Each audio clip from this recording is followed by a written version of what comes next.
Saeed, it's now 6:30, so I think we can start. If you want to introduce yourself and do the introduction. Got it. Good evening, everyone. A few notes for you, particularly if this is your first meeting with us. You'll notice that you are muted and unable to mute yourself. After each presentation, the co-chairs may call on members of the public who wish to speak. You can ask to be recognized by raising your virtual hand, and you can do that by going to the reactions button at the bottom of your screen and selecting raise hand. It's important not to raise your physical hands or wave at the screen because we may not be able to see you among the participants. If you are on a phone, you can raise your hand by pressing *9 and *6 to unmute. Once you're recognized by a co-chair, I will unmute you and you may be prompted to confirm unmuting on your device. If you're using an older version of Zoom, you can access the raise hand feature by clicking the participants button on the menu at the bottom of your screen and selecting raise hand. The chat function is available for technical support only, not to ask questions of the co-chairs. You can send me a chat if you're having any trouble and I can help walk you through any issues you may be having. Jane, back to you. Thank you very much, Saida. Good evening. This is the October meeting of the Landmarks Committee of Community Board 8. We have and David Halpern, co-chair, just waved to all of us. We have 3 applications in front of us tonight. We will vote on the context and appropriateness of each application within the historic district. We will first hear from the applicant, then the public, then go into executive session and hear from the members of the committee who are present. We will formulate a resolution, vote on it, and that will be on the agenda at the full board meeting, which is this coming Wednesday on Zoom. With that, we're going to get started. The first application is, I think the architect is here. It's 3 East 78th Street, the Metropolitan Museum Historic District. Scott Kaneko. Did I pronounce it correctly? It's Kaneko. Yeah, that's pretty close. Yeah, thank you. Yeah. Okay, go ahead. You're on. Okay, well, thank you. Do the screen share, for the drawings. Yeah, so it was Saida was going to do that. Saida? Yeah. Screen share. You want me to do it? I got it. Okay. Okay. Perfect. Well, first of all, thank you everyone for taking time from your busy day for this. I appreciate it. So here we are, 3 East 78th Street. And I'd like to start by reading Landmark's description of this building to kind of put in context what we would like to propose. So if you could bear with me, I'm going to read a kind of rather, it's a little awkwardly written, but accurately, so it's worthwhile. So learn about the building, which you already have on your description. This is a Francois Premier building that was constructed between 1897 and 1899 and the architect was CB8M. Okay, now the description is detailed, and I'm not going to read the lower part, but obviously you can't see it, and it's not really that relevant to us. But so let me just go ahead and read to you the description of the building that you can see, because that's what is appropriate. Okay, so what they're saying is it's a full width 3-sided bay that extends from the 2nd floor through the 4th floor. So that's the 3-sided bay right there. Okay, the concentration of decorative detail at the center of the facade seen at the 1st story continues throughout the upper one. So that's this. At each story, single square-headed panes simply inframed flank the center section of the facade. So that's here and here. The central 2nd story window here with stone transom here and mullion here is visually linked to the pair of windows of the 3rd story, by flanking vertical ribs with engaged finials. So that's right there. Okay, these ribs also inframe the spandrel panel with its delicately carved cartouche flanked by garlands and fanciful creatures. So that's right there. At the fourth story is a round arched window with ornamented cusp and framed by spiral colonnettes and set behind a stone balustraded balcony supported on winged gargoyles. So there's the rounded window, there is the colonnettes, and there is the cornice above. Okay, the cornice of the projecting bay has a continuous ornamented cuspid molding with gargoyles at the angles. So that's right there. And a surmounting open work stone balustrade. So that's there. Behind this balustrade rises the steep central gable of the fifth story with paneled colonnettes and finials set within a large window. So here's the gabled window, and there's the finials. Large window with richly carved ogee arch enframed here. Okay, so the purpose of my reading that to you is that what I would like to discuss is this window here, which Landmarks actually in their detailed description doesn't even acknowledge, because in fact, they're saying it's one window. And in fact, it's two transom windows with sash windows below. So let me show you what is really going on, and that's here.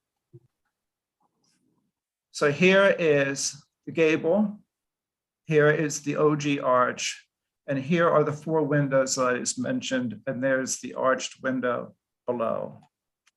Okay, so what we would like to propose, and this is for a housebound occupant who otherwise would not be able to get outside.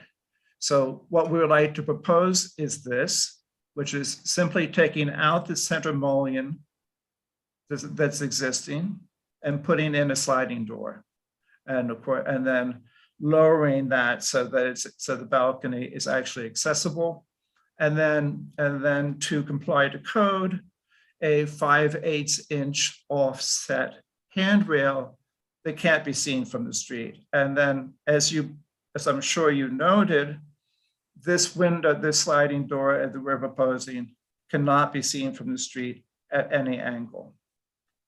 So then to compare, here is the existing, and there's the proposed. So you keep the transom. Oh, yes, keep the transom window and keep the transom bar. Yeah, and that mullion, it's just the mullion that's below here. See here, this mullion. Right. Would like to remove, but this would stay exactly the way it is. And and you can see here the detail. This would be set at exactly the same way that the window is. So there's no the carved limestone is not violated in any way. And then here, this is just to show that you can't see the sidewalk from the balcony. And then here, this is to show the handrail that you can see is offset. And besides being only 5/8 inches high, it also is offset from the wide balcony, so it can't be seen from the street. So this is what we did was we took an 1.5 inch board, which obviously is not 5/8, it's 1.5 inches. It was just that way. It would be clearly visible if it were visible. And we put this for the entire balcony, and then went below and photographed, and you can see that you cannot see the handrail from the window, from the street, as you cannot see the window that we would like to change. And then here is the existing window here, and you can see the stonework, which will remain completely intact. It's just the center mullion here that we would like to remove. And and the sliding door would have exactly the same width, stiles and rails, and as I already mentioned, be inset into the stone exactly the way it is now. So that is what we would like to propose. And as I said, this is, actually generated by a housebound occupant. And in that sense, getting back to here. Yeah, so here is from the inside. That's what is there now. And this is from the inside, what we want to propose. So I'd like to, I know that this is obviously a beautiful building. It's undeniable. But I also would like, think it important to consider that a wall has two sides. And since the side from the street can't be seen, the side from the inside has great value to the occupant if it were opened up. So that's what we'd like to do. And yes, do you have any questions or? Well, we're going to go to the public and then we'll go to the members of the committee who may have questions for you. Okay, thank you, Jane. And just so you know, I mean, we are here for context and appropriateness only, just so you know, which I'm sure you do know. Oh, I do, yeah. Saida, is anyone from the public present? Yes, and we have a raised hand from Stephanie Reckler. Stephanie, confirm unmuting.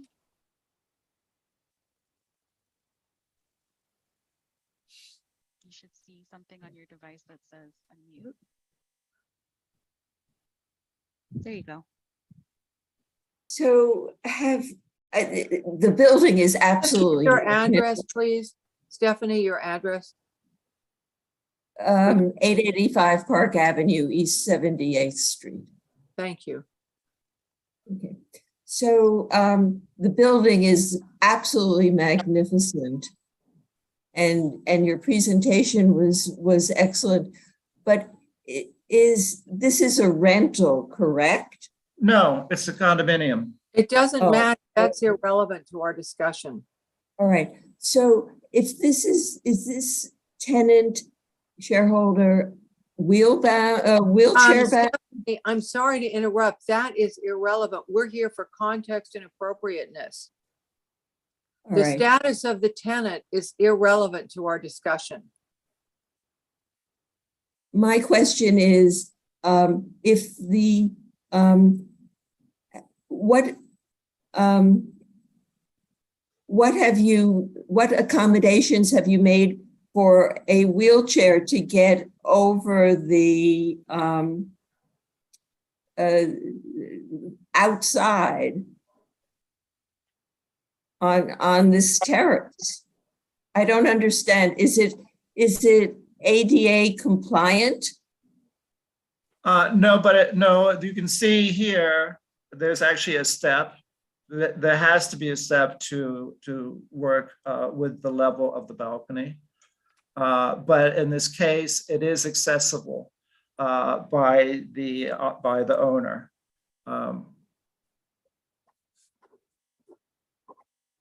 Thank you. Stephanie, did you have another comment?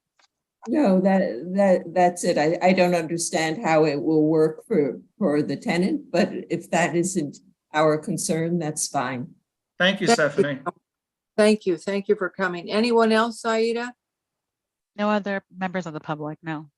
Okay, so we'll go to the community board members, landmarks committee members who are present, and we can go alphabetically. Okay, Elizabeth? Yes, I'm torn between two things. If it's invisible, obviously the standard is not so high. Well, here, let me flip back to there. Yeah, I think that this is, as was pointed out, a really magnificent building. This is a wonderful contributor to the Upper East Side in the city. And I think I don't think the doors are appropriate, but I don't think they're visible. So I will probably support this. Thank you, Elizabeth. Okay, next, Saida. Gail, confirm unmuting.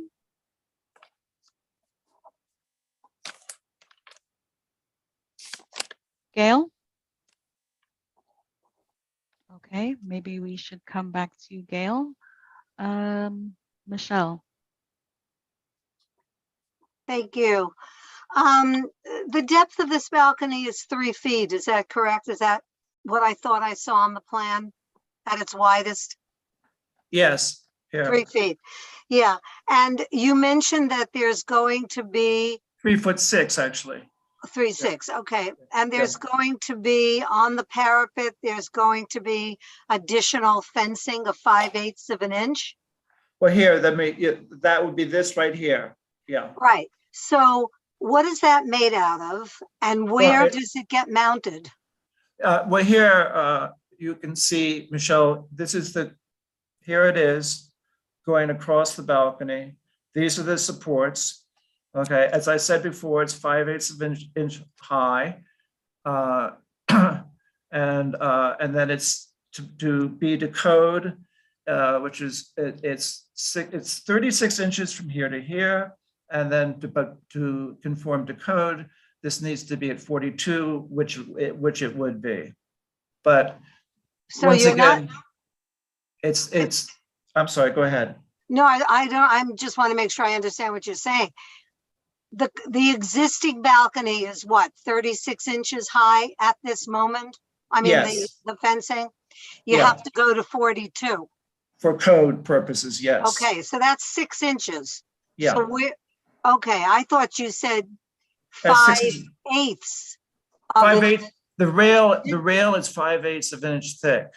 Okay. I'm sorry. That's what I was. And it's 1 3/4 wide. But, Okay. It's But it's going up about 6 inches. Yeah, and Now- what I emphasized was that it's just for, if you were in a drone's view, it would be 5/8 of an inch. But since here, this mock-up established that you can't see it anyway. Okay, and you can't see it because it's you're mounting it on the inside of the exactly. existing. And how does that get mounted? Here, well, let's go back. Say here's the mounts here. It's mounted into the side wall But here. what are they? You're invading the wall. How are you mounting? Bronze. Plugs?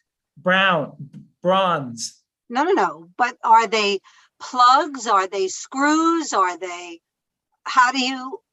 what are they? What's the mounting? I know, okay, it's made out of like a bronze, fine. Yeah, right. But how are you mounting it? What's the drill, hardware? The whole thing is bronze and it goes into the wall. So you're drilling it into the wall. Yeah. Okay. And what is the sliding door made out of?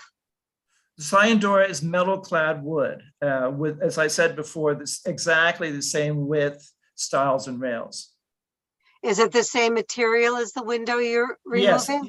Yes, exactly. It's wood. The window is wood and the door will be wood. Yes. And how far down in order to get it level or almost level, because you say there'll be a step with the interior, how much cutting down do you have to do? Can you see here? Yeah, so that's the existing there. Okay, and that's when we want to go from there to there. But what's the number of inches? Plus, it's like 15 inches. Okay. All right, that answers my question. Thank you very much. Thank you, Michelle. Okay, I think Gail was able to join from a different computer, so I'm going to try again. Gail, confirm unmuting. Hi, yeah, I'm calling in from my phone. I actually have no questions. Michelle asked the one that I had. Thank you. Thank you.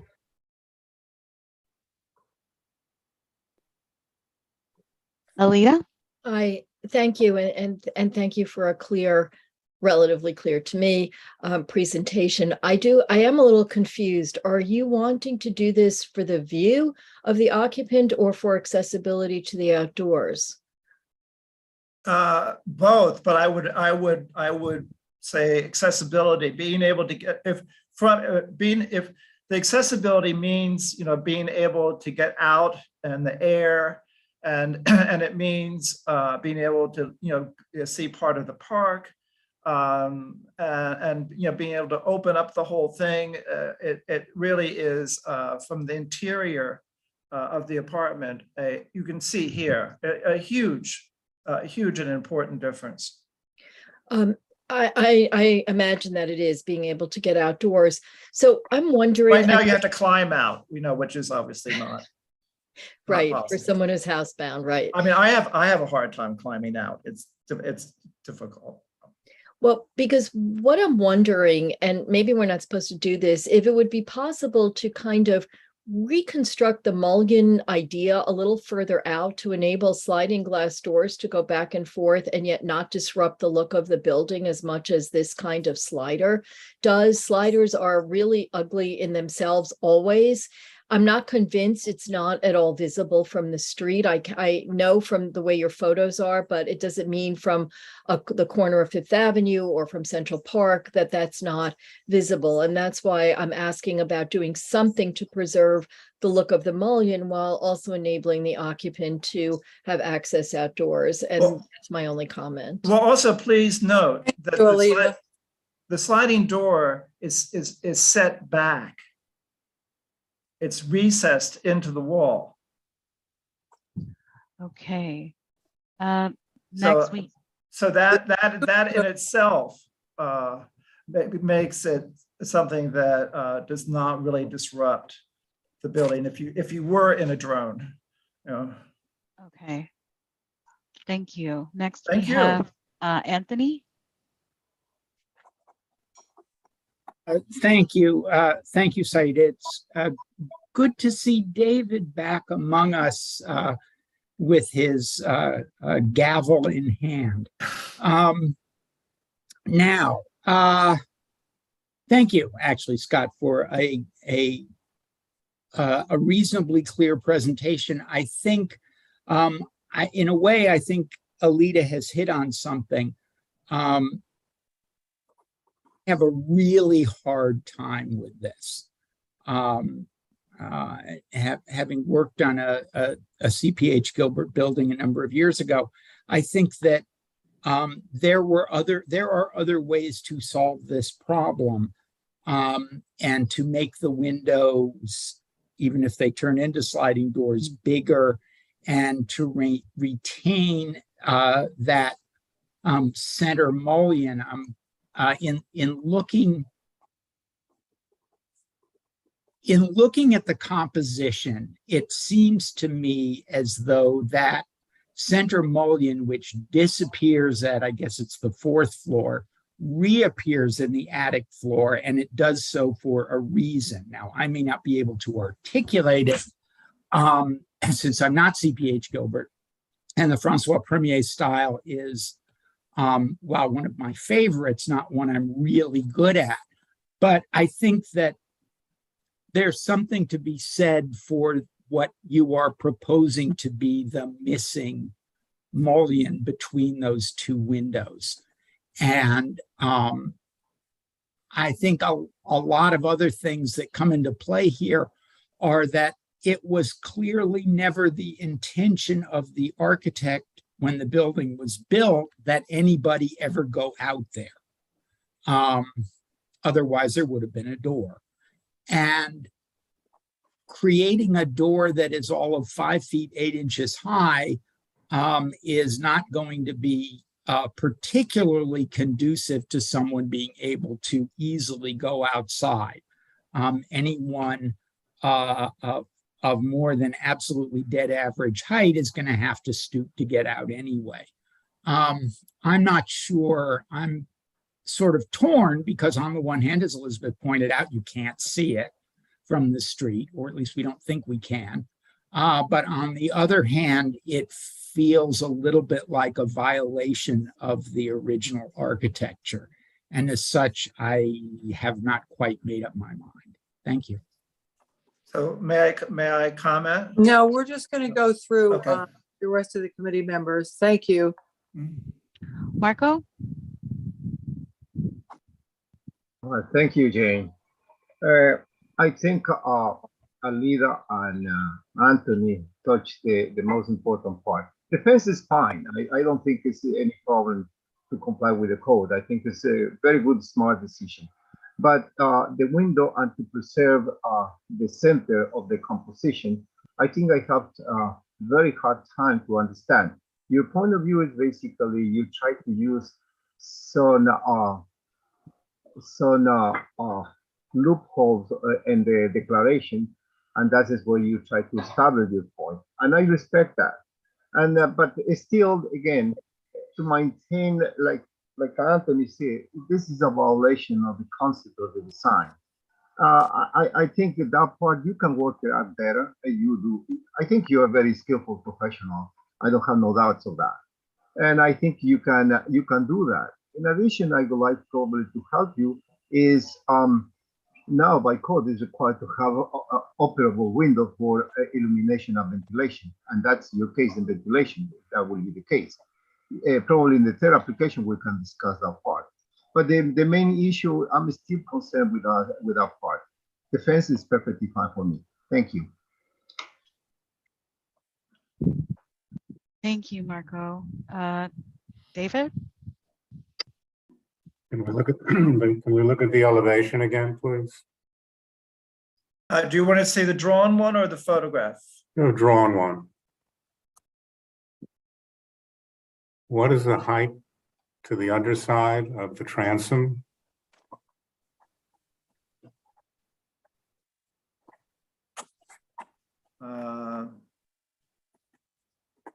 Here are the dimensions here. 4 foot 4. Right. Well, yeah, the window is 4'4". We want to extend it down to 5'8". And the reason being that a wheelchair can accommodate that. Well, it's not. No, it would be accessible, but not. No, this would not be. This couldn't be for handicap because you can't get a 5-foot radius on the balcony anyway, which you would have to do.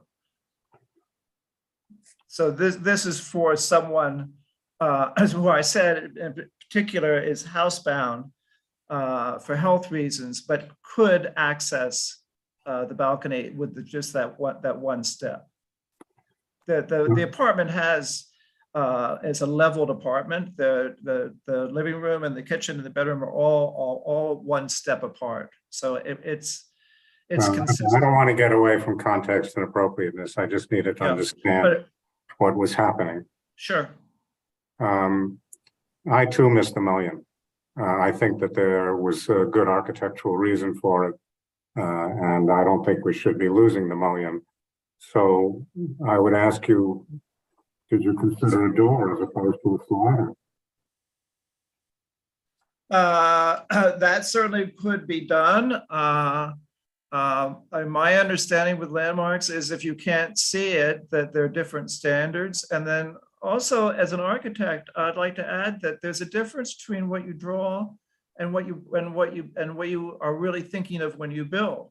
So, I mean, I think that with what CPH Gilbert was really thinking of is this brow that he's creating.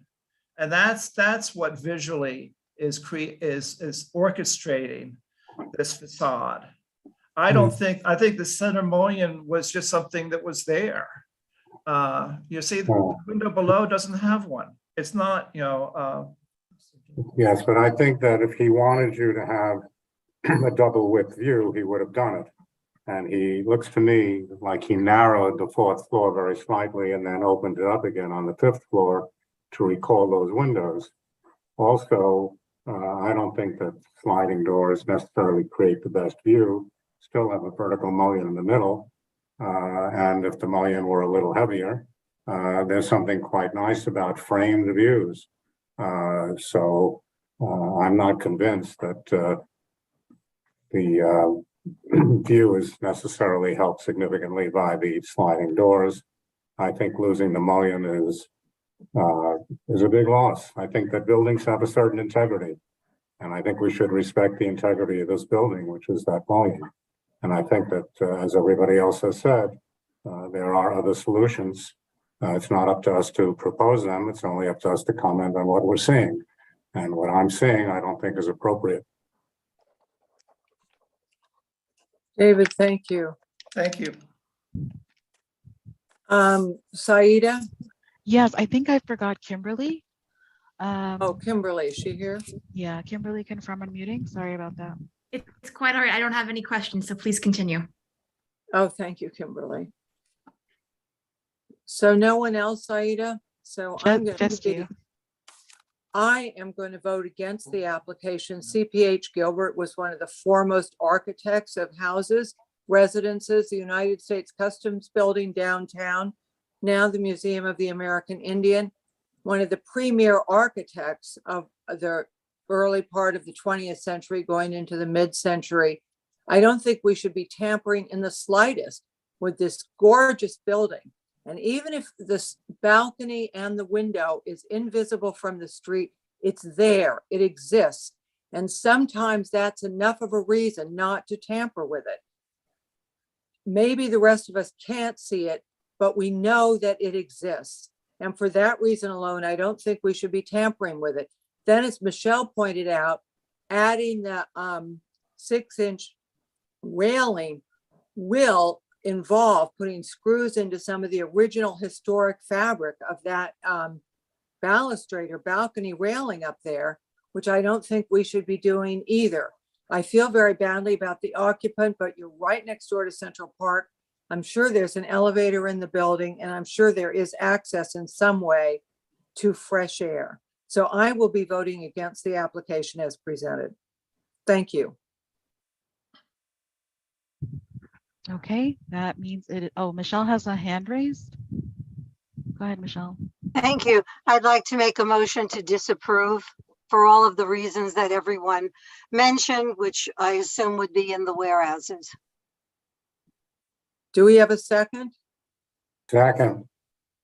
Thank you. So I think we can go to a roll call, Saida. Okay, 1 second while I unmute everyone.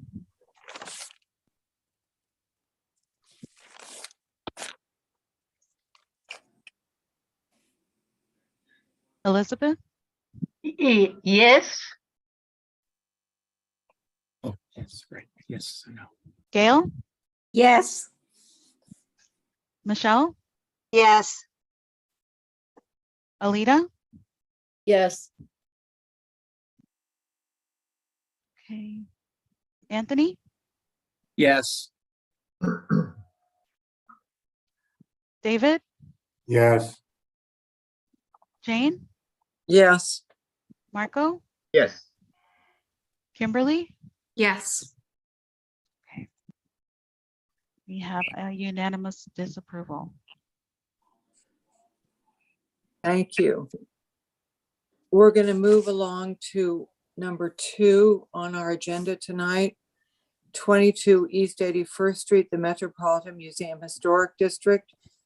This is an application to reclad the front elevation, the front facade, and to redesign the bottom 2 floors of the building to represent the original historic design for the windows. The architect is Drew Lang. Is he here? He is here. You can confirm unmuting and share your screen when you're ready.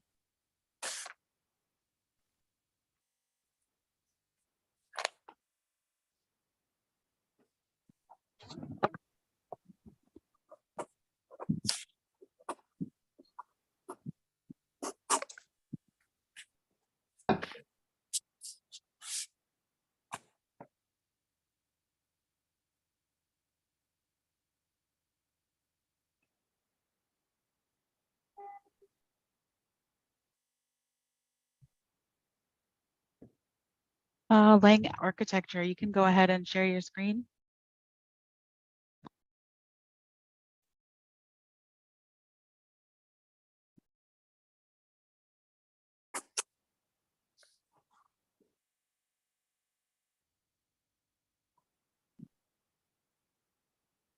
Is the applicant, I'm assuming, is here. Am I right? Yeah, and unmuted. Okay, Oh, there you go. He was Oh, just muted. can you hear me now? Yes, great. We can hear you now. Sorry about that. Sorry, I was talking, but Apologies. All right.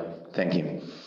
So yeah, before I just said that I work for the architects in the architects firm. My name is Leonardo Tamargo. And Could the you architect spell is that out, please? Could you spell that out? my name? Yes, please. It's Leonardo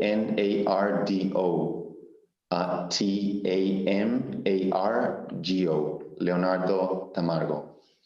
Very good. Thank you so much. And you're from Lang Architecture. Yes, correct. Okay, very good. Thank you I'm so the much. project manager for this project. Okay, thank you. No problem. Can you all see my screen? Can you see my screen? Yes? Yes, we can see it. Okay, great. So so this project, as was mentioned, is on 22 East 81st Street, and this used to be a brownstone townhouse. You can see it on the center here on this 1940 tax photo. Now, by the time that the designation was created for the district, the townhouse had just been completely renovated and kind of disappeared in its former and original shape. And it was actually right at that time, because the designation report mentions this, was being heavily renovated into this more modernist design on the right. And this is the 1980 photo, and this is the same design that exists at the moment. So you can see some current photographs of the building right there. So many things changed from the original design. Mainly, there were 3 doors and 3 windows, right? And there was a stoop and all the typical townhouse components for the Upper East Side, and of course all the detailing was completely removed and brought down to this stucco facade. Windows completely replaced as well, and so this is the building that we want now to renovate into a more historical appearance. And I'm going to show the proposal in a minute. But just so that you can see a little bit more about the street, this is our building right here. I don't know if you can see my cursor here, but this is the building right here. So you can see, left to right towards the park, and continuing below.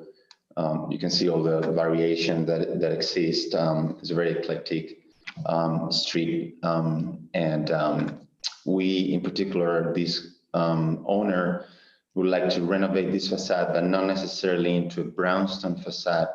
But she would like to renovate it into a limestone facade, because they feel that it really fits better in the current landscape of the street. These are just some references of other buildings. This one on the left is outside of the district. This is a slightly more distant reference, which is from 62nd Street, East 62nd Street, whereas the one on the right is from 63rd Street, and this one is within the district. These are some other references as well of just limestone townhouses on the street. They're not necessarily stylistic references or direct references for the project, but there are certainly other limestone facades on the street. This is the existing on the left and the proposed on the right. So as you can see, we're just introducing more traditional elements, historical elements, cornice, string cores, and the 3 bays on the 2 bottom floors, together with some slightly, not very complicated, but certainly more traditional, more historical than the existing window moldings and so forth. On the ground level, are those 3 doors? Or are they 3? Are they all windows? No, only the 2 on the sides are doors, and then the middle one is just a window. Yeah. Thank you. No problem. This is just, and forgive the kind of this abstraction of these images, but we basically just modeled the details of the string cores and the cornice and the window moldings that we were creating, and wanted to give you a snapshot into what that would look like in three dimensions. These are some details together with scheduled windows. The owner would like to, again, the existing windows are single pane, and she would like to keep them that way, except that they would be wood windows painted to match other window finishes that are typical of this kind of architecture on the street. And so it would be painted in this matte black over here, and the facade would be limestone with just a typical layout and seams of a traditional limestone facade. And these are just some details that we put together for the different components.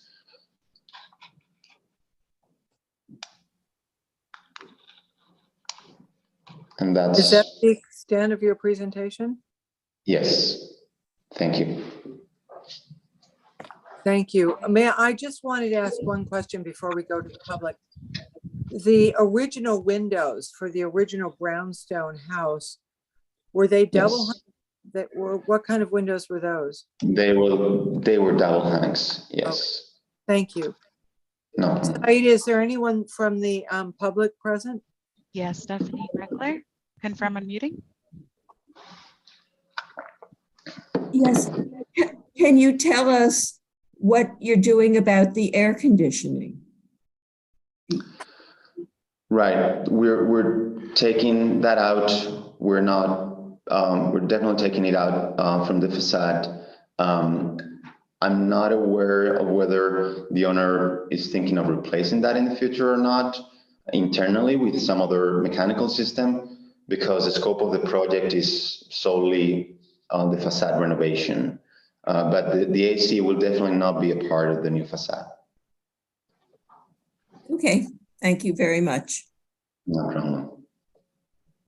Thank you. We can go to committee members, and I'm no reverse order. Thank you. Marco, confirm unmuting. Yes, thank you. Thank you, Jane. I think this is a mix of materials, a mix of style. If I have to make a choice between bring back what is the original, I would like to see that. But in this case, it looks, yes, symmetry you established very well, but it looks like a completely lack of ideas, lack of taste in the proposal. And I think personally myself, even that you use limestone, I don't think that you reach a good level of on this proposal. Thank you. Thank you, Marco. Anthony.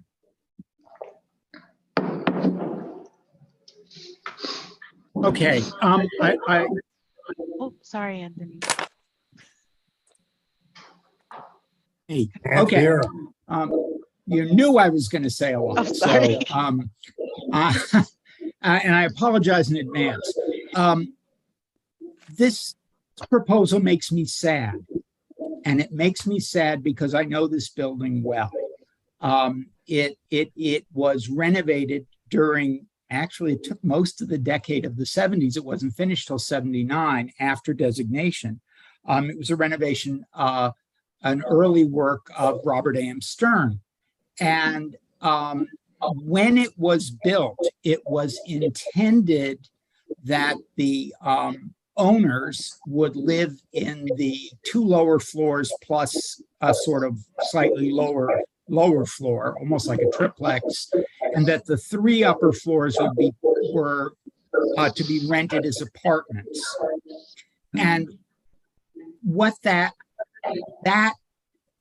sort of dual function is expressed clearly in the elevation as Stern's office designed it in the early 70s, so that you had one side of the building, the side actually closer to the park, the right side as you're facing it, was the entry for the rental apartments, and the left side, which was for the Milsteins, who owned the building and lived on the second floor, the first floor, and then a kind of garden floor part, sort of half a level lower.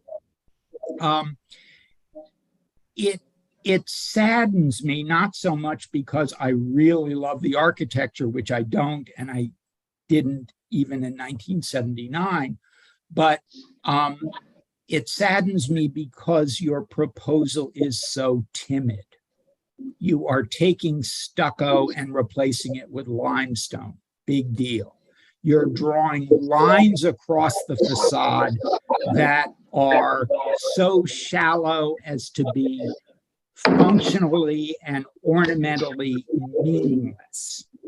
I don't know if this building is being changed from a multi-tenant building with rentals above and owner below to a single-family residence, which might justify a change to create the sort of false uniformity that you are proposing. But I can't vote for this. It's either it's too much and at the same time not enough. And I think that's really all I have to say. Thank you, Anthony.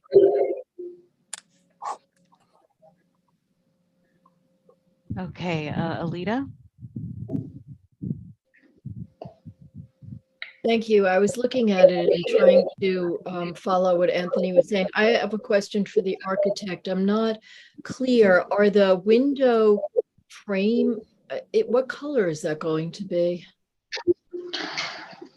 The windows themselves and the brick wall, that's going to be black as per the original, and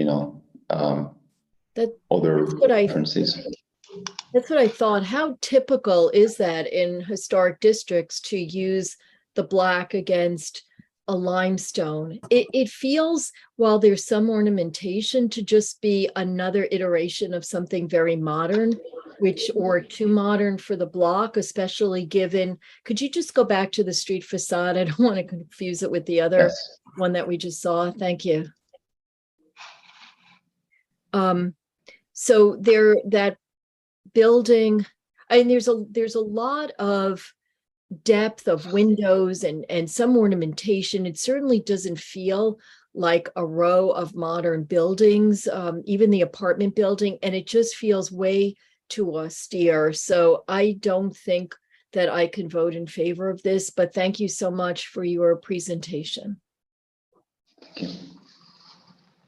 Oh, I see. I'm sorry. Before Saida mutes me, I see down below that there is some black, but there certainly is those windows in the middle frame on the bottom. Those windows are divided. They're deep. There's more ornamentation. I won't mention the architect that this reminds me of, but I'm not crazy about her work in historic districts, so I'll leave it at that and just thank you very much again. Thanks, Alita. Michelle? Yes, thank you. I feel the same way as Anthony and Alita. As I look at this, for me, it misses. It doesn't have enough reference to the past. It's not saying much about the future.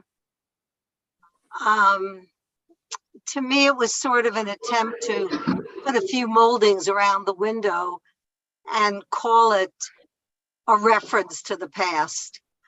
And I don't think it does the building justice. I wish you could actually replicate the original, and certainly not with single pane, but at least to go back to that. So as presented, I couldn't support this. Sorry. Thank you. Gail? Thank you, Michelle. Thank you. Thank you for your presentation. I've looked very carefully at your proposal, and frankly, I just do not believe that it enhances the building. Thank you. Okay. And Elizabeth? Well, on the one hand, the existing facade is such a disaster that anything would be an improvement. And I think that you've taken the first of about 40 necessary steps to create a building the character that it had before. I think what you're nowhere near there. I think you have to make 1/1 windows. You need more texture. And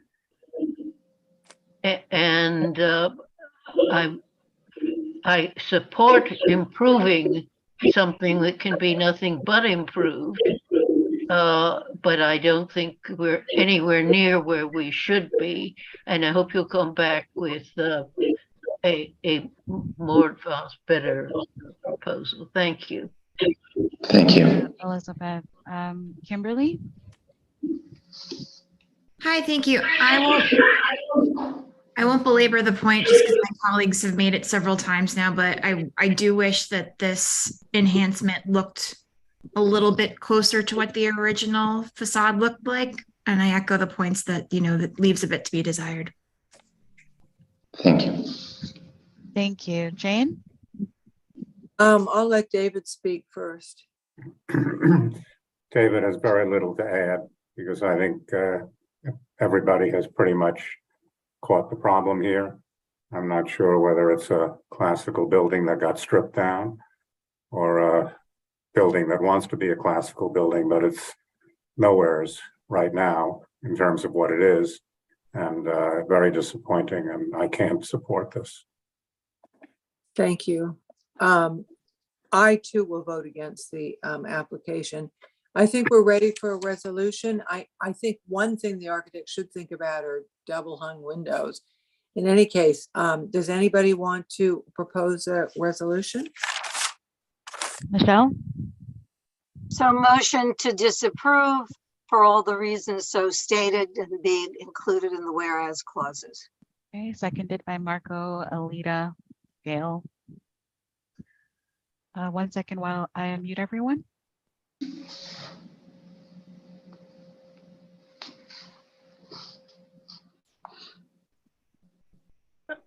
I just had my hand up.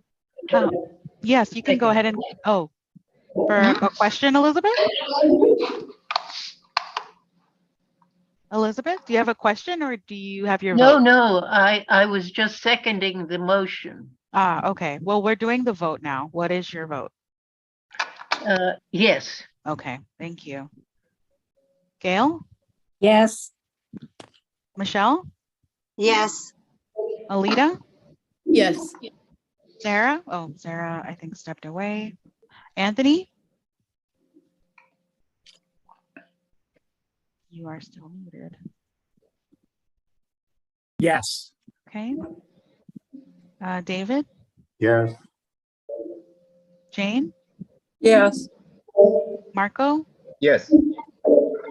Great. Kimberly? Yes. Okay, thank you. Unanimous disapproval. Thank you. We have a raised hand from Gail. Go ahead, Gail. I have nothing. Okay, so we're on to the next. 1045 Park Avenue, Arthur Chabon Architect. I hope I pronounced that correctly if Arthur is here. A colonial revival building designed by Schwartz and Gross, constructed in 1922-23. Application is for exterior renovations and modifications to penthouse apartments. And who's here from the architect? My name is Matthew Paul Cairo. I'm here on behalf of Arthur Chabon Architects. Okay. Can you all hear me all right? We can hear you. Mr. Cairo, you have an enormous number of drawings. We will go through them very quickly, I promise you. I'll make this as succinct a presentation as I'm able. Well, just focus on what's critical for know context and appropriateness. Yes, sir. As I said, I'm here presenting for Arthur Chabon Architects on behalf of our client. Our client is the tenant shareholder at 1045 Park Avenue, floors 16 and 17, that constitutes the penthouse apartment in this building. And we are proposing renovations and modifications to the existing penthouse, which we believe are consistent with the character of the building and the district as a whole. I'm going to focus primarily on exterior work because that is the primary area of concern this evening. But in the interests of completeness, I have given you as much information as I was able. The building, to give you a quick summary of the building as it exists. The building was constructed, the architects of the building were Schwartz and Gross, who are responsible for a number of buildings in the Park Avenue Historical District, including a number in the immediate vicinity of this building. I'm thinking particularly of 1050 Park Avenue and 1125 and 1085 Park Avenue. The building is 15 stories tall plus a 2-story penthouse. The penthouse has been the result of a number of changes over the years. The building was originally 150 feet tall to the roof deck and had a very short penthouse. So I scroll down here. I'll show you the. This is the basic area of the proposal here. We are at the corner of Park Avenue and East 86th Street. And the original penthouse was only 1 story. As you can see in the tax photo from 1946, I believe this is, the penthouse was not visible from the street and is still, the lower portion of the penthouse is still not visible from the street. The penthouse was never originally intended for tenants. It was intended for building staff, and it comes from a time when the penthouse apartment was not really considered one of the choice places to live in the building. The upper floors were the 14th and 15th floors were the really choice building areas. The building is in the colonial revival style. It's a solid block. It's very common typology in the area. And the penthouse was expanded progressively between the mid-1980s and about 1997. Originally, penthouse was divided into 2 very small apartments. A 2nd floor was added to the southernmost apartment, creating the massing configuration that we have now. And then the 2 apartments were joined, creating a single penthouse apartment in the mid-1990s. The building itself is higher than its adjacent neighbors. The neighbor to the north also has a penthouse terrace, but the rooftop neighbor to the east is, there is nothing there. It's entirely devoted to service. And both of those penthouses are approximately 1/2 to 3/4 of a story lower than the current building is. The building was designated historical along with the Park Avenue Historic District in 2014 in its current form. So what we're doing now is attempting to propose renovations to the penthouse as it was landmarked, which is current from approximately the late 80s and early 90s. So let me scroll down and I'll take you through what we're proposing here. the studies that we've done are attempting to make sure that the building itself is up, the penthouse itself is up to code as much as possible. Right now, we have a problem with an elevator not being not being high enough to run accessibly to this floor. The building is taking care of that right now under a separate cover.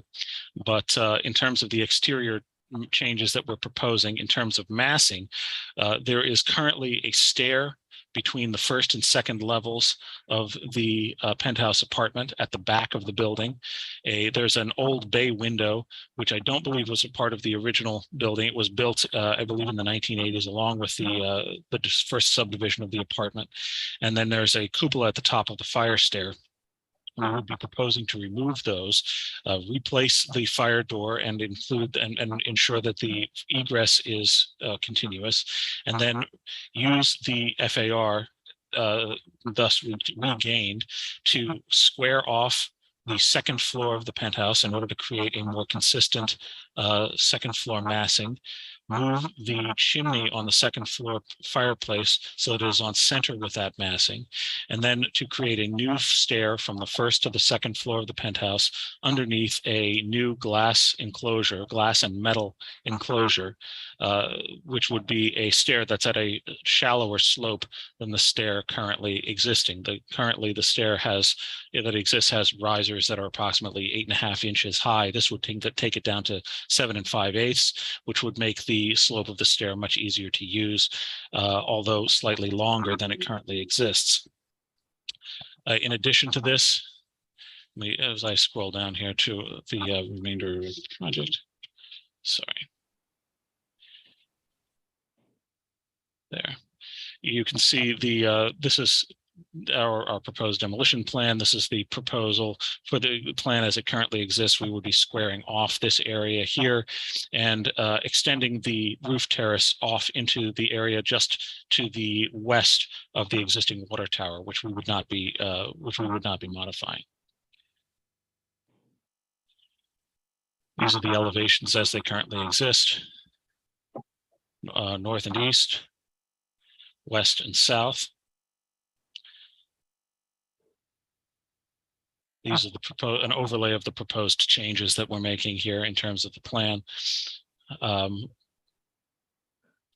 go into the deck areas shortly, but we would be proposing stair access, outdoor metal stair access to the second floor terrace, a pergola over the second floor terrace, and a second concealed stair behind this refurbished chimney, which would turn the roof above the second floor, the third floor, if you will, into a usable roof garden in the area.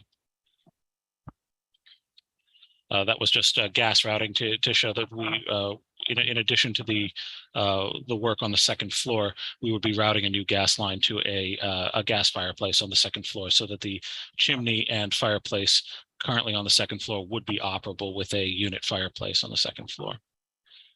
So that the movement of the chimney would involve refurbishing and realigning that chimney as well. This is the final plan for the first floor, final plan for the second floor. Again, if I'm going through this too quickly, by all means, slow me down. And this is the overall roof plan. You can see we have artificial turf on the upper roof here in order to reduce overburden on that structure. But from here, you can see the altered massing of the second floor of the terrace, squaring off the terrace, centering the fireplace in the chimney. And this would be the extended metal and glass stair enclosure. And this would be the pergola on the outside. The pergola would be made of wood and painted black. And this section shows how the stair works, so that enclosure is directly over the stair up to the second floor, and it shows also the volume of the great room on the second floor, which would be squared off and become a more consistent space. Handrails would be added to the area above the third floor, and the handrail on the first floor would be extended, the lower terrace. We've done studies of the visibility of the project from street line. Here we have drawings showing the visibility along Park Avenue as you face north, and the visibility along 86th Street as you face east. As you can see, the sight lines only allow a small portion of the structure to be visible, and this is not considerably larger than the amount that's currently visible of the second floor. Most of the first floor is not visible from any angle, and the stairs that we're proposing are also not visible. The exterior stairs are not visible from any angle. A portion of the stair enclosure on the second floor and the pergola would be visible from the street line. We have renderings to show that, which I'll get to in a moment. These are the reverse. This is showing facing south along Park Avenue. Again, you can see that the stair is not visible, and the stair is far enough back that it's not visible from any point along the street, and the neighboring building conceals it. And then from 86th Street facing west, you can see again that only the upper portion of the second floor is visible from the street line. So what we propose is a series of changes also to the doors and windows. It's probably not really accurate to call them changes, because the majority of what we're doing is simply replacing like with like. We are proposing that the configuration of the doors and windows be altered very slightly. We did this after doing a study of the window configurations and door configurations, both on the building and in the neighborhood, from the buildings opposite and the buildings in the area on the historic facades. And we found that, first of all, the windows and doors usually are black, and our windows are currently painted white. Also, they seemed normally to have transom lights with a large expanse of glass on the inside, whereas our currently existing doors and windows have simulated divided lights in large numbers of small panes. And also the upper level, as it currently exists, has large arched doors, and we would be proposing to replace those large arched doors with square top doors in order to create an appropriate datum across the facade of the building that we believe is more consistent with the architectural design of the building as a whole. Here, this is the other elevations, the south and west elevations, where this change that we're proposing is made more clear. As you can see, the arched windows as they currently are on this floor are not of a consistent size, and they don't share consistent datum lines. Our doors and windows on the second floor, this would be a 4-panel door facing south. This would be 2 pairs of French doors facing west, and then the centering of the chimney, which is currently off center on an irregular mass, will become centered on a more regular block mass at the top of the building. That would be the second floor of the apartment. Again, we believe that's more consistent with the structure of the building as we saw it. The stucco, the current exterior structure is covered in off-white stucco. It would be our intention to replace that as is, to repair and refurbish it with stucco that is colored the same. It was never a different color than that, as far as we know. We don't have any photos of the original penthouse, but the penthouse, as it was made in the 1980s, was covered with this stucco, and it was brick faced. We would be using a smooth stucco to repair it, and we took that cue from other penthouses in the neighborhood, which didn't have stone facing as they're currently built. They're simply smooth faced stucco finishes on the exterior with dark framed windows and doors.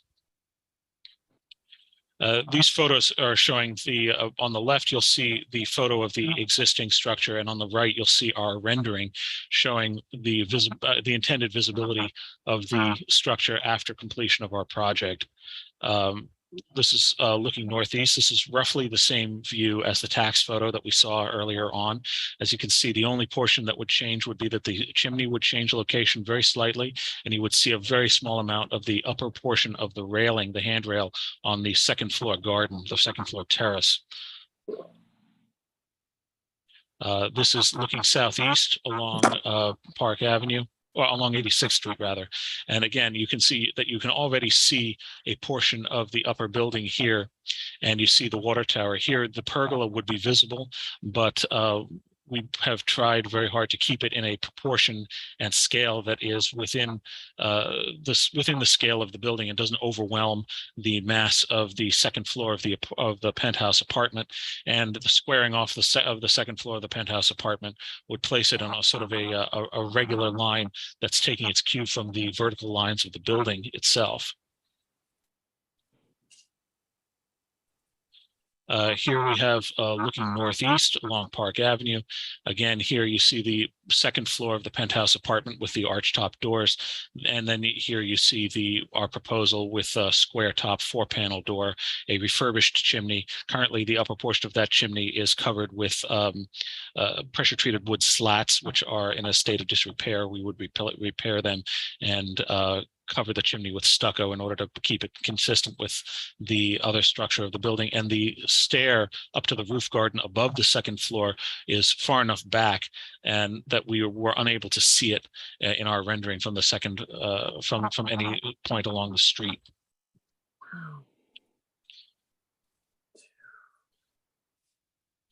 This rendering is looking northeast. Again, you can see that the only real difference here is the structure of the door on the second floor and the addition of the handrail above for the roof garden above. The massing would not change. And as you can see, again, just a very small change in your location, and the chimney and the stair, the area where the stair would be, are concealed entirely by neighboring buildings from the street. And then this is from 86th Street looking northwest at the building itself. And even from this angle here, you can see that the stair would be right there. You can only see the very top of the stair rail, the proposed stair railing from this angle. That's the only portion that's visible. Here we are looking southeast. Again, it's very difficult from this angle, but we wanted to make sure that we could see it from all angles here. This is our building way back in the background here. That's the existing massing. That's the secondary massing. You can barely see a little bit of the proposed pergola on the top there, and it reads really more like a protrusion on the existing building. I'm sorry, I was pointing at the wrong building there. It's here and there are the two comparison points. And this is directly across 86th Street looking northeast. You can see that none of the building is visible at all. None of the changes are visible at all from directly across the street.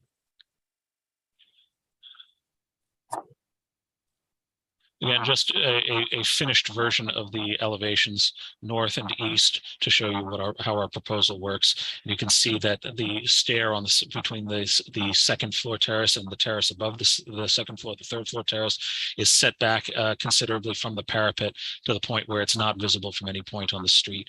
The chimney, when fully refurbished, would protect it from visibility from the other side. Likewise, this spiral stair on the other side is set back so that it goes no further out than the existing wall of the first floor of the apartment, thereby again keeping it nearly invisible from the street. I think that again we only see a very small portion of it from that angle that we just saw in our rendering. And then south and west. And these are colored and elevations showing you how we would intend to use the materials. The material palette is extremely limited. Stucco to match the original in a slightly off-white color.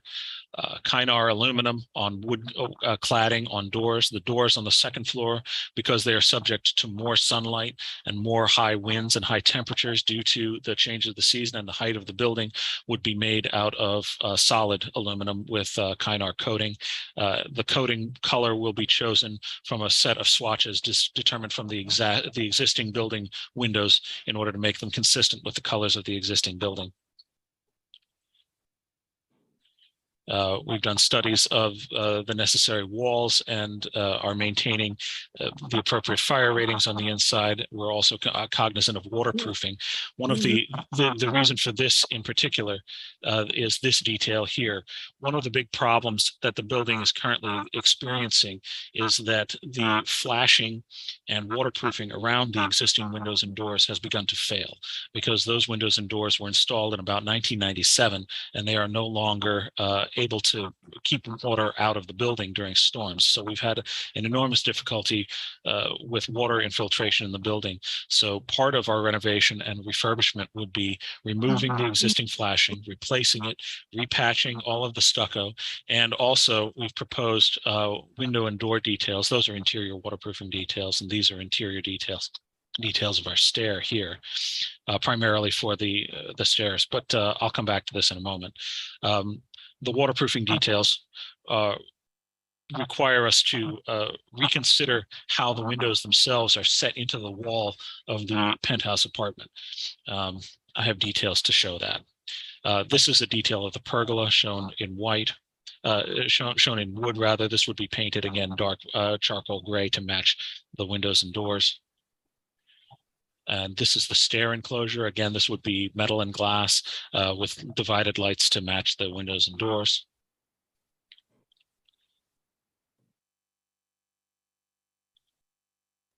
And now these are all the existing windows and doors which we would be intending to replace. As you can see, these were, I believe these were Marvin windows and doors. They are currently aluminum clad. They're painted white, and some of them have PTAC HVAC units underneath, which we would be removing and replacing with a new central air conditioning system in order to avoid having those the unsightly grills underneath them. But you can also see that they have divided lights that don't match the existing facades of the building. We've done a thorough study of the existing windows that we would be removing and replacing them with new windows and doors that would be aluminum clad. They would be solid aluminum on the second floor, again, because of wind and weather resistance, and in a proportion that we believe comports better with the building and with the neighborhood as a whole, because most of the buildings in this neighborhood have larger expanses of glass and smaller divided lights as transoms on the sides. So we're trying to echo that with the design of the windows and doors that we have here. Originally, the windows as replacements on the second floor were set at the face of the outside wall. We are proposing to place them inboard from the outside wall and reflash the headers in order to allow the headers and sills to more effectively shed water and to seal the walls better against water infiltration in the future. It's our hope that this, along with newer windows that are metal clad and more consistently constructed, would give us better resistance against the weather, particularly wind-driven rain. We've noted, as we've probably all known, and with the storms that we've experienced in the last couple of years, that's a big concern, particularly for penthouse apartments that are higher than the surrounding buildings and therefore receive a higher share of heavy sunlight and heavy wind and rain during the weather. Doors are structured similarly. Again, more of our door details. These are the solid aluminum details for actually it's insulated aluminum details for the second floor. This is aluminum clad wood for the first floor.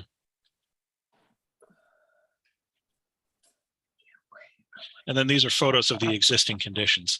As you can see, the windows and doors are rapidly failing. Some of the flashing has had to be supplemented with plastic, which is at the moment very unsightly. And you can see the way that the windows are as replacements were originally installed. These, you see the wood interior, the aluminum exterior, they were stuck into the walls and then caulked into place. But the fact that they are so close to the wall and in some cases protruding a fraction of an inch from the wall means that water is building up over time along those edges, and as it freezes and thaws has been causing the windows and doors to fail. Likewise here, this bay window is beginning to fail in its entirety. It would either have to be completely refurbished, or in our plan, we simply would replace it with a double door facing out onto the terrace, the lower terrace. This is where the current steep stair is. Behind that rounded protrusion there, we would be taking that off and replacing it with a window on the first floor and a wall on the second floor that is going to that's going to carry casework, I believe. Again, you can see more of these windows and doors as they currently are. Here, it's not the failure points are apparent underneath the sills. You can see the staining along the bottom of the wall. The rising damp along the base of the wall has been a serious problem for some time, which we would propose to ameliorate with the work that we propose. This is the existing water tower. No work will be proposed there. Beyond this, chimney is active and would remain so. This low wall would come off, and this terrace would extend off toward the area behind here. This area back here is where we would propose to place the pergola. This portion of the second floor is the area where we would propose to build out that second floor area. This chimney would be slid over in order to recenter on the room. And because it currently has a wood burning fireplace, that would have to be replaced with gas due to the new fireplace regulations. This portion of the chimney here, what we propose to refurbish in stucco up to at the second floor level here, you can see that the coverage and stabilizers there are not in the greatest state of repair. They're currently made out of pressure treated wood, which is weathered very badly in the conditions on top of the building. This is a view of the neighbor immediately to the north. As you can see, we are approximately a half, I think maybe 3/4 of a story above them. But if looking down at their penthouse apartment, you can see that they have a 1-story penthouse, but they are using the roof of the second story. They have handrails set up for its use. And like ours, they have dark metal windows. They have sort of an off-white stucco for the structure of their penthouse. And similar to ours, the vast majority of their penthouse apartment is not visible from the street. We would propose to keep that the same way. This is the neighbor to the east, and there is nothing on that except services. So this is a half story down and from our terrace, our lower terrace, and it's devoted entirely to service. So there's no active use of that for residential purposes. This is just a view of the street line along 86th Street, showing the neighboring buildings and the structure of the neighborhood. We would not propose to alter the structure, except for the small amount of visibility that we've already spoken about previously in the presentation. This likewise is the structure of the block along Park Avenue. And again, the vast majority of what we're proposing would not be visible from this angle. Only the very top portion would be visible in the final structure. These are photos across at the neighbors across the street. We've been, again, trying to be very cognizant of the neighbors at our level as well as what's visible from the street. And you can see that the other neighbors have penthouses that are used much in the same way that ours are. And they're structured in much the way that we propose: light colored or off-white stucco, awnings and sun structures similar to our pergola, and dark colored windows. The neighbor immediately across the street to the south actually has white windows and doors, but that's a variation that you do see in the neighborhood. And then across the street, they have their penthouses are more like terraced balconies where they have sort of gardens built up, potted plants. Again, that's what our client would propose to use them for. And finally, this is just a view from the air. taken off of Google Maps to give you an idea of the context of the neighborhood. Highlighted in red is our building and at the junction of Park Avenue and 86th Street, showing that the way that the rooftops coordinate with each other in that neighborhood, both adjacent and across the street. And we've attempted to take our cues from that, from the neighborhood, and do something that's going to be congruent with and uphold the integrity of the Park Avenue Historic District with what we're proposing here. And with that, I'd just like to thank you for your time. I realize this was a longer presentation than most, but I'd be very happy to try and answer any questions you might have. Thank you. A very comprehensive presentation. We appreciate it. I think we'll go to the public. Anyone from the public who has comments or questions? I don't see any raised hands from members of the public. Well, then let's go to the committee, and I guess we start at the beginning of the alphabet with Elizabeth. Okay, Elizabeth. I'm sorry, I'm a bit overwhelmed by this presentation. We certainly aren't short of information. I would like to see again the picture where you've replaced arched windows with square windows. Certainly. No. I want to see the picture of the building. Of the rendering. Yes, indeed.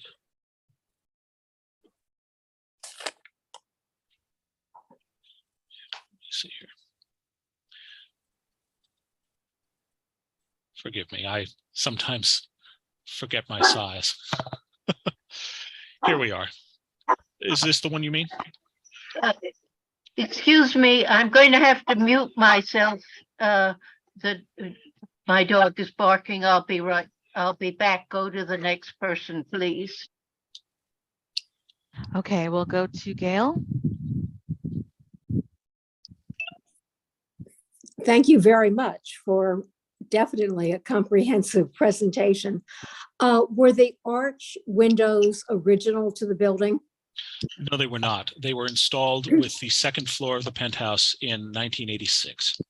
Okay, and were other windows there, and what were they like? The other windows that were there were similar to the ones that are there now. What was put in 1997 were essentially replacement windows. They were aluminum clad replacement windows, so they were similar to what was there now. Although, unfortunately, I don't have a great deal of information on the original installation of the penthouse windows from the 1980s. The windows that were on the original penthouse from the 1920s were far more similar to what is on the body of the building below, in that they were larger single pane windows. I believe they had transoms similar to what we have now, although the transoms were slightly smaller. Okay, that helps to know.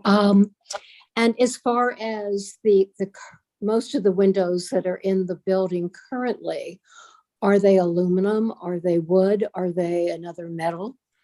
The building as a whole, not just the penthouse. I believe they are steel. Okay. And as far as the railing, you said that the railing would be metal and glass, I believe. No, just metal. It would be epoxy coated steel, black epoxy coated steel. Okay, and as far as the lights, were divided lights pretty much what the building had in 1925, or has that been changed along the way?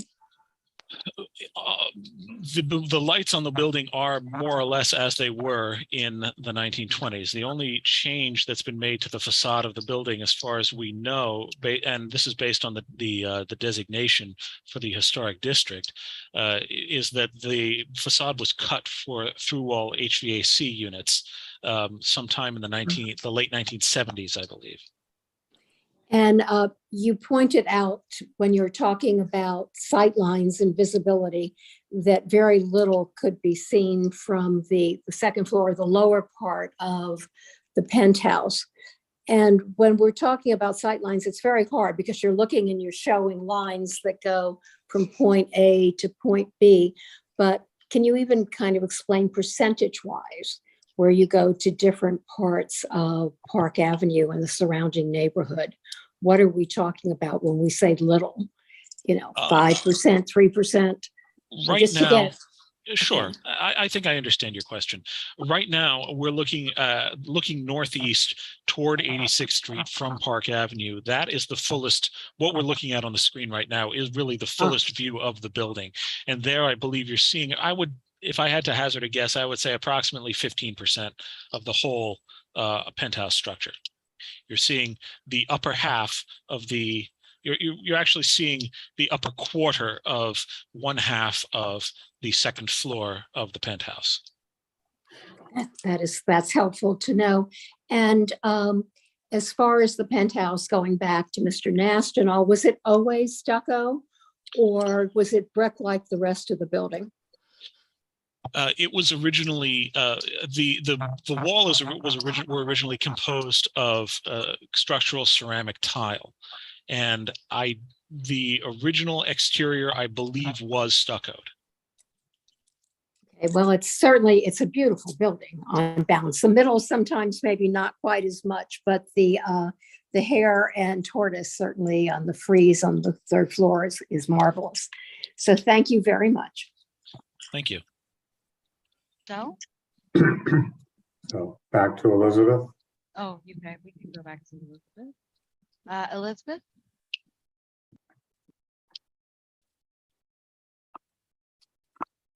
Need to unmute Elizabeth. Elizabeth, confirm unmuting. Maybe she's not ready yet. Okay. That is the picture that I was concerned with. And I would regret losing the arched windows, which are visible. And I have a question about the muntins that you are changing multi-pane windows into single pane, is that correct? Not precisely. We are simply reconfiguring the muntins right now that exist right now. What exists right now is essentially multiple divided light windows. We would simply be taking the middle portion of the divided lights and making it a single pane, but we retain the divided lights both at the top and bottom of the windows and doors in order to match better what we think, what we have seen in the neighborhood from precedents that we've seen in the neighborhood, and other photographs, I believe, bear that out. I hasten to add that the arches on the second floor were not original to the building. I don't know if that moved into your calculation at all, but I did want to mention that the arches were built in 1986 when the second floor was expanded. Well, I just find them more attractive. And do you have an original tax photo of the building itself to see what windows it was using? I do.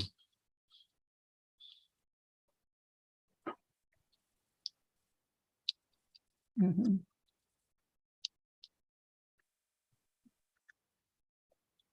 Okay. I just feel that that they were an attractive feature. I guess that's all the questions I have at the moment. If I think more, I'll ask them. Thank you. Michelle? Thank you very much. Well, from your excellent presentation, I think I have a good overview of what it is that you're doing, but I don't think I have a terrific grasp of each change item by item. So just a few things jump out to me. And one are the two staircases. Let me just confirm. You had a two-story penthouse there at the start of this project, you are not putting a second story on. You're simply making a roof garden on the roof of the second story. Do I understand that correctly? Yes, ma'am. That is absolute. That is correct. Okay, so there are two stories there now, and you have the staircases are new. That is I correct. have concerns about those. Firstly, I think you can see them. Which is why I question their appropriateness, but also, which is not necessarily relevant to our commentary here, but in terms of snow accumulation and drainage, I'm concerned about them as exterior unprotected staircases. But visually, you can see them. And I don't think they're appropriate.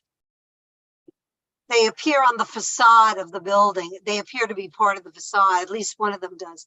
Doesn't seem to be appropriate. As for introducing glass and some kind of painted iron in terms of the railing, am I correct about that? The railing would be epoxy coated steel. It would not include glass. And what color would that be? Black, to match the railings that currently exist. And the design of the railings would be to match the existing. And those existing were put in the 80s? I believe they were put in, yes, I believe they were put in 1987. And there is nothing to refer to before that because there was no penthouse before that. Is that correct? Not entirely. There was a penthouse, but the roof was not used as a terrace. Originally, the penthouse was for service quarters for the building staff. Yeah, they were like dormers that people rented or purchased. Well, there was a full one-story penthouse there that followed more or less the footprint of the current penthouse, but it was, like you say, it was broken up. It was like a dormitory. It was broken up into bedrooms with common baths. And that structure, the interior was removed to create the first floor of the current penthouse? Correct. And then a second floor was built in the 80s? Correct. Originally, the interior was removed to create two separate small penthouse apartments. The southernmost of those apartments was given a second floor around 1986, and then the two apartments were subsequently merged to form the current single apartment that exists now. Right. Well, there's a lot of detail here, and as I said, I'm not sure about all of the details. I get the overview, I get the broad, but it seems to me from the picture, going northeast from 88th and Park, it seems to me that you can see quite a bit of this actually. Let me try and call that one up again. No, it was going from. This is the one in question? Yeah, I think that's from 88th Street. 85th. No, there was one from 88th. It's even further back. And I think on that one, there was quite a bit of visibility. And here you've got the stair. The stair structure is pretty well visible. Now this is looking, yeah, well, this is south. Yeah, we're at Okay, I guess 88th maybe it looking was 88. south. Yeah, this is south. I believe this is. At any rate, I think both looking north and looking south, there is really quite a bit of visibility. And those exterior staircases trouble me greatly. I'm not sure about the detail change on the windows. I can't really comment on those now, except to say that whatever it is and whatever you're proposing, I would wish it would go back to your earliest rendering, which would, I guess, be the tax photo, and whatever continuity you can have in the penthouse on top of the last floor of the main part of the building before the second story of the penthouse went in. So that's my concern. I don't know if others will specifically comment on the details, but I would certainly like to hear it. I'm also not sure, you're moving the chimney, one chimney. Now, in a building like this, each of the apartments has a fireplace, is that correct? That's correct. The chimney we were proposed to move was installed solely for the use of the second floor of the penthouse apartment. Right. That is the only reason we would move it. We would not be making any alterations to common services. All right, the chimneys that service all of the other apartments. Exactly. You're not talking about that. You're not moving the water tower. No. Anyway, all right, I am concerned about what we do see. I'd like to hear more about details if others have questions, and I am concerned about the stairways. Thank you. Thank you very much. Oh, and I should say, is this the right one? Now I'm confused. Is this you're not doing a pergola on this one? Yeah, we are. Oh, you are. This is the black okay, this is the black pergola. That's the pergola there. Yeah. And it's not, there is no pergola there. That's what we're seeing above the roof line from here. Right. And that the black pergola. wood. That would be black wood, yes. It would either be cedar or sapele. Yeah, it's a little invasive. I feel that's a little, you can see that a little too much as well. And especially it's black and it's wood, it's a bit heavy. Anyway, those are my comments. I'd like to hear from the others if they have more questions about details. So thank you very much. Thank you. Thank you. We do have a member of the public with a raised hand. Jane and David, do you want to take that question? So let's hear the member of the public. Okay. Yes, I'm sorry I wasn't there earlier. My name is Lo Vandervalk, representing Carnegie Hill Neighbors. I had a jockey between another Zoom meeting and I had to leave. Could you speak up, Lo? It's hard to hear you. Yeah, I'm sorry. The only comment that I have is the visibility argument, and I could not see it in the supply documentation, and I didn't have a chance to go out and look at the mock-ups. So I do just want to register. I'm not saying we are against it. We're going to look at it more closely, but it is a point of concern, as Michelle also pointed out. Thank you. I would like to make a mention, since the gentleman brought up mock-ups, we had a hold-up getting a permit to produce the mock-ups for the Landmarks Preservation Committee that they requested. Those mock-ups are beginning construction tomorrow, and I will be happy to append them to this presentation when they are complete. We expect completion by the end of this week. You're more than welcome to send those photos. Thank you.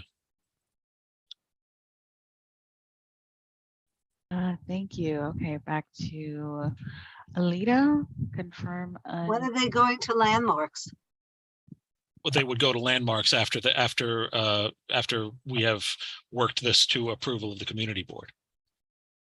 Okay, so you don't have a date yet? No, not at all. That's helpful, actually. Thank you. Alita? Yes, thank you. I love water towers, so I'm so glad that this one is intact. The pergola doesn't bother me at all because green on a roof I think is interesting, but I am concerned about the visibility of the massing from the photo on 85th Street and from others that you've shown. It's not just the size of the building, it's also the configuration of the window. It's just much more visible, maybe because it looks like it's just one rather than the two arches. I know the arches are not original to the design, but they look better to me. They look at least in keeping with some history rather than what seems to be much more contemporary. So I'm concerned with the size and the visibility. I don't have specific details, but on that note, I'd like to thank you for a very comprehensive and detailed presentation. There really was a lot that you fit in there. I don't know that the staircases are visible at all, but this angle, it just looks a whole lot bigger. And it would be interesting to see what is done with the mock-ups. I'd also like to say, and then I'll be done, that when architects refer to something as minimally visible or not very visible, or the majority is not visible, it's really hard to tell if we're talking about the same numbers or the same perception of what's visible and isn't. And I know that you couldn't, in the circumstance, produce the mock-ups in time for this meeting or have anything more specific, but it just troubles me because I can't tell if we're using the same definition of little or a lot or not the majority. But anyway, thank you for the presentation. And I'd like to I'm waiting to see what my colleagues say about their perception of the massing and the visibility. Thank you. Thank you. Sarah? Hi, thank you for the presentation. In terms of the details and the appearance of the design, I don't have comments about that, but I am it feels very bulky to me, and that is, I don't know how to measure it. It just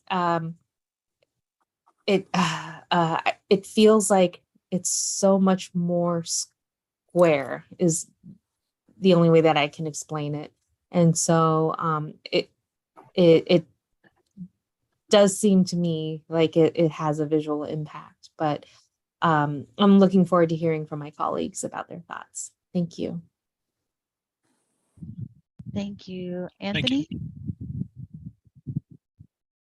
Thank you. That was a wonderfully complete presentation. I think I don't have any trouble with this whatsoever. I think you have done a number of wonderful things here. You have moved the chimney further away from the corner, making the chimney less visible. You have cleaned up some of the, I'm looking at the view from, I don't know, I guess from 85th Street, from across Cross Park Avenue from 85th Street. You've cleaned up the metal chimneys from all the other fireplaces by covering those with stucco that matches the building. You have regularized a haphazard massing into something that begins to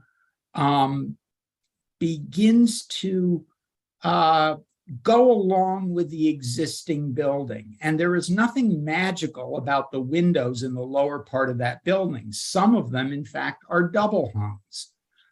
They are not uniform.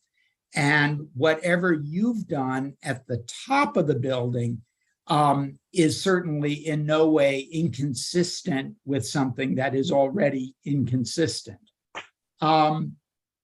I think that part of the reason why we are perceiving this addition as somehow bulkier, especially from the 85th Street view, which is in no way bulkier, is that we are clearly reading the railing on the upper level of the balcony as a mass rather than as an open work, well, railing. And I think I don't have any trouble with this. And I think that while it's nice to like the arched windows have nothing to do with the original building and really don't belong on the, don't belong. And I think you've made wise choices throughout. And yes, this is more, you are proposing something that is more visible than what is already there. But what is already there is kind of regrettably disorganized. And it's nice to see a willingness to make regular what is not. And in fact, basically to fix up a collection of unfortunate decisions from of the last 40 years. So that's it. Thank you. Marco?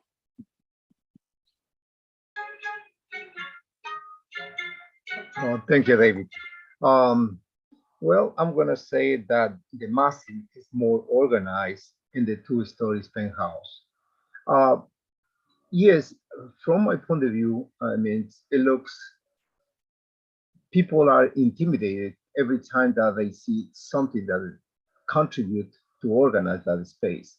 Also, the presentation is too long, that probably that maybe many people think that you're doing more than you're supposed to do from the point of view of contribution to the new proposal. It's true. The only thing that made me concerned is, oh, I think Michelle pointed out the pergola painted in black. When they paint it in black, it makes it stronger and make it more bulkier than it really is. I know it will be covered with vegetation, probably, but I think that is my only concern. The rest, pretty much, you cover very well the project. And thank you. Thank you, sir. Thank you. Kimberly? Thank you. I don't have any questions per se. I just wanted to echo, I believe it was Michelle's earlier comments about the spiral staircase. That does give me pause, but I also wasn't expecting Anthony to love this unabashedly. So I'll wait to see what David and Jane have to say. Thank you. David and Jane? Well, Jane. Yes, I'll leave the last word to you, David. I'm going to support the application for the reasons that Anthony stated, that there's a willingness to make regular what is not regular. There is some visibility, but the pergola, you know, it's transparent. It's not a solid thing. And it's a very complicated project. And I kind of admire the way the architect has pulled all these disparate little things together into something that really, in the long run, is better than what was there before. Thank you. Thank you. I would agree with Anthony and Jane. I think that the architect has done a very good job of creating an overall composition that's ordered, that is thematic, that I think is more appropriate to the original building than what's there now. I think that when all is said and done, the windows that Elizabeth's concerned about and the pergola that others are concerned about are just going to disappear into the overall mass of that penthouse. I also think that the amount of additional mass that we see is really not significant. I think that the view that's being shared right now shows that. The amount that's being added, as Anthony pointed out, is primarily the railing. There's not much else that really is significantly different.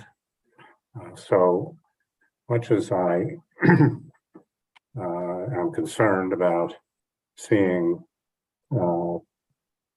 penthouses on tops of Park Avenue buildings that don't look like they belong, this one was already there, and I think that what's been done is definitely an improvement.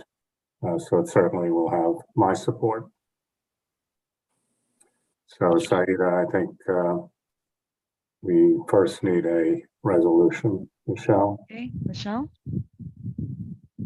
I have a question. Since the applicant said that they don't have an appointment at Landmarks yet, and since the mock-up isn't happening until next week, would it be possible to lay this over until we see the mock-up? And since there's no particular rush, as it's not yet scheduled at Landmark, I think that would make sense. I should clarify that we have already met with the preservationist at Landmarks, and they directed us to you first. But you are correct that we don't have we are currently in the filing process. Landmarks is waiting for your approval before we move forward with them. Just to clarify. Thank you. Anthony? Anthony, you have your hand up. I'd like to make a motion to approve. Do I hear a second? I'll second.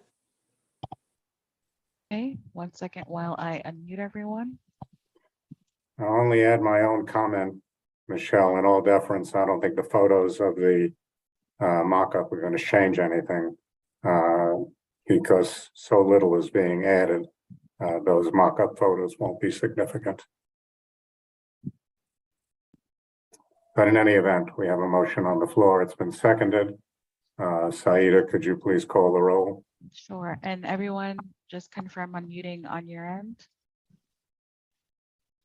Okay, thank you. Elizabeth? Pass. Okay. Gail? Yes. Michelle? Oh, you are.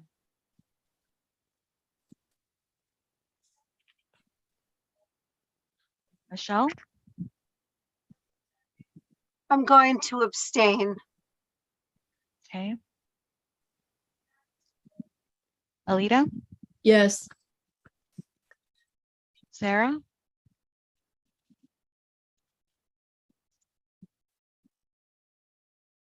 Apologies. Is the resolution to approve the project or is there, okay, I see To Anthony approve it nodding. is to approve the project as presented. Okay. Yes. Okay. Anthony? Yes. David? Yes. Jane? Yes. Marco? Yes. Kimberly? Yes.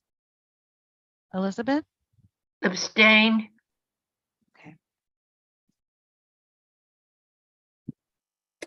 Okay, we thank you for an excellent presentation. And we wish you good luck at Landmarks. Thank you all very much for your time. I do appreciate it. Have a raised hand from Alita. Thanks. I'm still unmuted. Is Lo still here? I just like to ask if Lo, if you do an analysis of the massing before our full board meeting on Wednesday, would you either you could send me a response or subject to Jane and David's approval, just say what the position of Carnegie Hill neighbors on this is, if that's appropriate to ask you. Thank you. Alita, in all deference, Lo can, during the public session, make any comments he wishes. So That's true too. I don't think that we should be representing Lo in any way. He should represent himself in the public session. I'm not asking to represent him. I'm just asking to know what his opinion is, which Well, in time for full board. He's welcome to send us his opinion anytime. Okay. And he's also welcome to speak in the public session. Thank you, David. Thank you, Lo. Thank you, Jane. Is there new business or hopefully not, but Well, we maybe. had a carryover, I think, well, not new business, old business, yeah. What was that? Was that the idea that maybe our mayor was going to dissolve the historic districts or? Yes, and Alita was going to look into it further.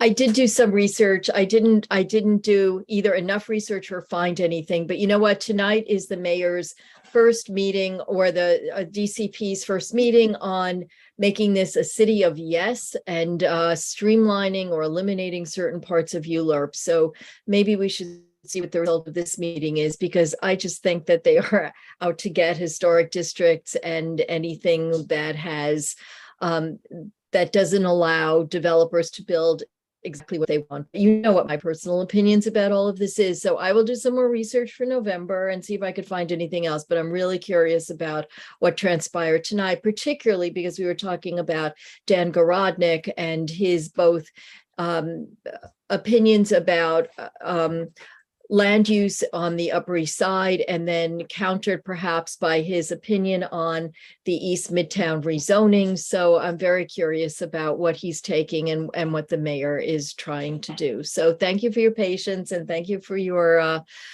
interest in this, and we'll see you in November, I hope. Thank you very much, Alita. Michelle has her hand up. Yeah, I wanted very much to go to that meeting. By the clock, it's probably ending in about a minute unless it spills over. And you have a notice from Will telling you how you can jump into that. However, if it is over, it will be on YouTube and we should watch it. Because there's been a change with the Midtown zoning. Well, not a change in the zoning, but Community Board 5 has voted to do its own plan. So they're fighting very, very heavily that whole Midtown rezoning and Penn Station, and they are fighting to come up with their own plan. In past meetings, a very long one that Alita was on and I was on for hours and hours, of the original Plan NYC, which we all worked on, which got lost somewhere. We submitted testimony. We worked very hard on the actual document, word by word, but somehow we've never heard anything again. But that one, there was a lot of concern at that hearing that the aim is, it may or may not affect us directly, but I think it will. But one of the big concerns is that in order to gain places for affordable housing, that they are going to try to change the zoning in single occupancy and single family houses to include areas for multiple dwellings, meaning that an apartment house could go right into a district that is otherwise zoned single family. And that would really be terrible because all those people bought under a different, different set of rules. You don't like to see the rules change so drastically in the middle of the game. So I suspect that the proposals for the changes of zoning are going to be quite dramatic, and that however we can stay on top of it, I think we should. I'll go back and watch this on YouTube, see if we pick up any hints of anything.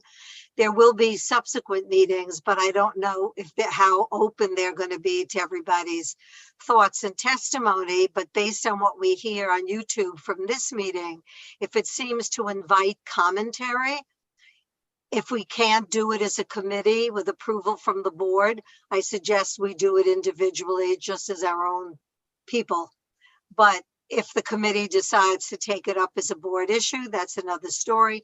But for those of us who are interested, I suggest we listen and make commentary and sort of become aware of what it is we're actually hearing here. I think it's going to be quite dramatic. It's the plan to say yes. So say yes to what? To everything? Well, that's the worry. Well, let's see what happens. Our prior mayor made it harder for certain kinds of projects to go through. And whereas the mayor before him made it a little easier. So let's see what this mayor has in mind. So would the plan be to share our comments under old business at the next meeting, or what's well, the plan? I think so. What I'm concerned about, Michelle, and I don't know whether David agrees with me or not, and I'm certainly willing to have a discussion about it next meeting, but it seems to me these are zoning issues as opposed to landmarks issues. Well, except if it deals with historic districts. So I absolutely think the zoning committee will be in on this, and Anthony and Elizabeth, I'm sure, are going to be on top of this. So, but from a landmarks point of view, let's see what we hear about historic districts. Okay, I of course don't think anything's going to happen to historic districts, but maybe I'm just being too optimistic. Let's see what happens. If there's something to talk about, I think, Jane, we can talk about it. And if it's strictly zoning and other areas, then it's not our purview. Okay, we have a raised hand from Marco. Marco. Thank you. I think on November 20, so next month, is coming the new building code. And the new building code asking for all landmarks must be in compliance with the energy law.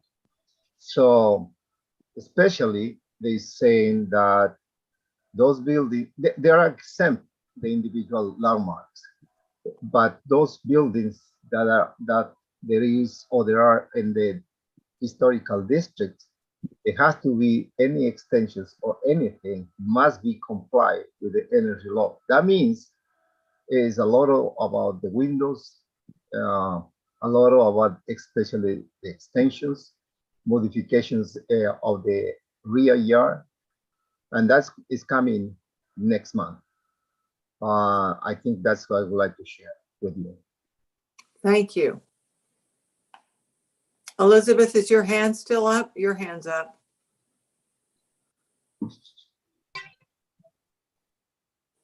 I'm just going to make a suggestion that these presentations by the mayor be transcribed. There is a program that I sent to the office that transcribes these things. And I think having a transcription in front of us, because I'm scared to death of when I hear some of these ideas. I